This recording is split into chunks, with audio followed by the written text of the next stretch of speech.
میں آپ سے سب سے بلکہ پوچھنا چاہوں گا واٹس یور فیوریٹ ذکر؟ ویسے تو بہت سے اذکار ہیں لیکن واٹس یور گو ٹو ذکر کہ جب آپ فری ہوں اور آپ آڈینس کو بھی بتانا چاہیں کہ جی ہاں یہ آئی لو دس ذکر.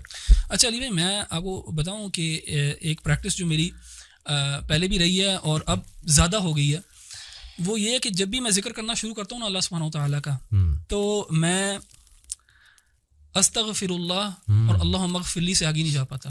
اللہ، کیونکہ میں نا میرا دل کرتا ہے اللہ سبحانہ تعالیٰ کا ذکر کرنا. سبحان اللہ. اور میں اپنا محاسبہ جب کرتا ہوں نا کہ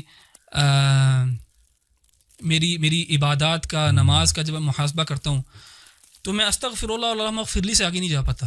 سبحان اللہ. کہ میں اللہ تعالیٰ کا استغفار کرتا رہتا ہوں کہ اللہ تعالیٰ مجھے معاف کر دے، تاکہ میں اس کے بعد چاہتا ہوں کہ میں سبحان اللہ، الحمدللہ، اللہ اکبر، لا الہ الا اللہ، اور رسول اللہ صلی اللہ علیہ وسلم کے اوپر بھی درود، اللہم صلی علی محمد. لیکن میں نے recently I find myself just seeing اللہم اغفر لی، اللہم اغفر لی یا استغفر اللہ. تو پرسنلی آج کل جو ہے نا، اگر میرا ذکر جو سب سے زیادہ یہ ہے تو وہ یہی والا ہے، اور وہ میری پرسنل جو اسٹیٹ ہے آج کل جس میں میں اپنے آپ کو پاتا ہوں اس وجہ سے. اینڈ اکارڈنگ ٹو حدیث جو کثرت سے استغفار کرے گا اللہ اس کے تمام جو ہے وہ. ابن تیمیہ رحمہ اللہ سے کسی نے پوچھا نا کہ اللہ کی تحمید زیادہ بہتر ہے کہ استغفار زیادہ، تو آپ نے اس کی بڑی پیاری مثال دی. آپ نے کہا کہ جب آپ نے کسی کو کسی جگہ پہ پرفیوم لگانا ہو کسی کپڑے کو، تو سب سے پہلے you have to wash it.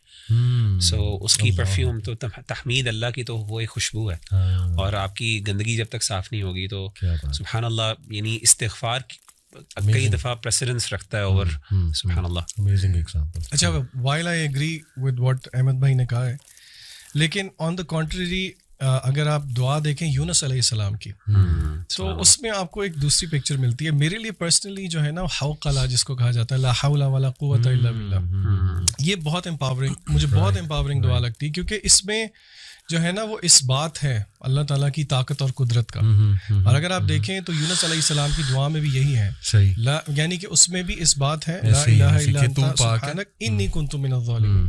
تو میری گو ٹو پرسنلی، اور کیونکہ حدیث میں آیا بھی ہے کہ عرش کے خزانوں میں سے ایک خزانہ ہے، تو اور ہم نے علماء کو کہتے ہوئے سنا بھی ہے کہ if you want to see miracles happening, یہ کسی حدیث میں نہیں ہے، تو ٹرائی لا حول ولا قوت الا باللہ 100 دفعہ نہیں، وہ کہتے ہیں 500، 1000، 1500، 2000 دفعہ کر کے دیکھیں تو صحیح، پھر دیکھیں کہ آپ کی زندگی میں کیا جو ہے نا معجزے ہوتے ہیں. اچھا، احمد بھائی نے بات کی رمضان کی، قرآن کی اور دعا کی، یہ تو ہے ساری عبادت. اگر آپ پارے کے شروع میں آ جائیں تو اس میں ایک بڑی انٹرسٹنگ چیز ہے، بار بار سائنٹیفک چیزوں کی طرف جانے کو بہت دل کرتا ہے. اللہ تعالیٰ نے قرآن مجید کے اندر جو ہے وہ ایک طریقہ رکھا، اور وہ کس چیز کو ثابت کرنے کے لیے رکھا کہ آخر اللہ کی عبادت کیوں کی جائے. یعنی کہ وہ کیا دعویٰ ہے جس کے بعد اللہ تعالیٰ کہتے ہیں اچھا کیونکہ ایسی بات ہے اسی لیے میری عبادت کرو. اللہ تعالیٰ نے ہمیشہ توحید ربوبیت کو کلیم کر کے آگے پھر کہا ہے دیر فار ورشپ می. کیا مطلب توحید ربوبیت؟ کہ مثلا اللہ تعالیٰ خالق ہیں، اللہ نے یہ پیدا کیا، اللہ نے وہ پیدا کیا. تو میں جن آیات کی طرف اشارہ کرنا چاہ رہا ہوں وہ آیات یہ اس پارے کے بالکل شروع ہی میں ہیں. اللہ تعالیٰ فرماتے ہیں ان فی خلق السماوات والارض واختلاف اللیل والنہار والفلک. لمبی آیت ہے بیسیکلی، جس میں اللہ تعالیٰ نے تخلیق کا ذکر کیا، آسمان اور زمین کا، دن اور رات کے ہیر پھیر کا ذکر کیا، کشتیوں کی جب وہ دریا پہ چلتی ہیں لوگوں کو فائدہ دیتی ہیں، آسمان سے جب بارش برستی ہے، یعنی کہ it is the manifestation of Allah تعالیٰ کریشن. اور اسی طرح اور سورہ بقرہ کے شروع میں بھی اللہ تعالیٰ نے جب کہا یا ایھا الناس اعبدوا ربکم، کہ اللہ کی عبادت کرو، اس کے آگے پھر اللہ تعالیٰ نے جو دلائل دیے وہ ربوبیت کے دیے. تو اس سے ہمیں ایک جینیسس آف فیتھ کا پتہ لگتا ہے کہ کس طرح اللہ تعالیٰ ہمیں الوہیت کی طرف لے کے جانا چاہتے ہیں کہ ہم اللہ کی کریشن پہ غور کریں. دیکھیے یہ تھیوریٹیکل بات نہیں ہے. آج کل اس کو اگر ہم پریکٹیکلی مینیفیسٹ کریں تو ہم سوچیں کہ وہ کون سی چیزیں ہیں جو کہ ہنڈرنس ہیں میرے اور آپ کے لیے کہ ہم غور و فکر کریں اللہ تعالیٰ کی تخلیق میں. آپ کو یاد ہوگا پچھلے سال ہم ایک ٹرپ پہ گئے تھے سب اکٹھے، اور اس ٹرپ پہ ہم نے کیا کیا تھا؟ ڈیجیٹل ڈی ٹاکس کیا تھا.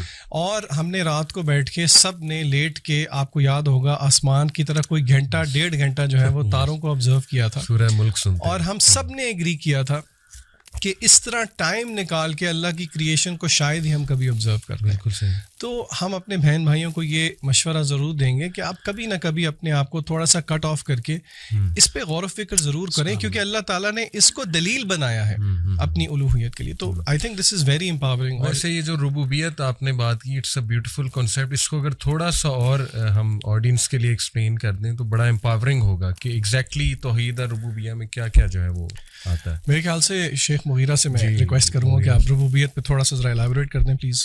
جی, اس میں نا توحید ربوبیت میں بنیادی طور پہ ویسے تو اللہ تعالیٰ کا خالق مالک ہونا, تین بڑی چیزیں ہیں کہ اللہ خالق ہے اور دوسرا اللہ مالک ہے, یعنی whatever Allah is created Allah کی وہ ڈائریکٹ پوزیشن میں بھی ہے اور اللہ کے ڈسپوزل پہ بھی ہے, اور تیسری چیز اللہ قدیر بھی ہے.